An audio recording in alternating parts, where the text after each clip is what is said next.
महाबळेश्वर महापर्यटन उत्सवात आपल्या सगळ्यांचं मी स्वागत करतो आणि श्री महाबळेश्वरालाच दंडवत घालून या महापर्यटन उत्सवाचं उद्घाटन झालं असं मी जाहीर करतो।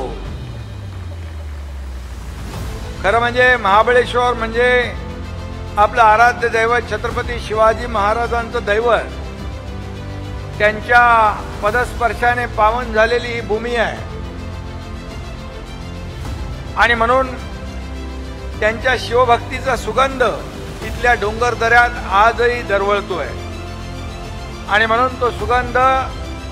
इथल्या रहिवाशांच्या आणि पर्यटकांच्या मनामध्ये देखील आहे आणि हा महाबळेश्वरचा सुगंध जगभर पसरावा यासाठी हा पर्यटन महोत्सव आपल्याला याचं आयोजन केलेलं आहे आणि ते कामी आल्याशिवाय राहणार नाही।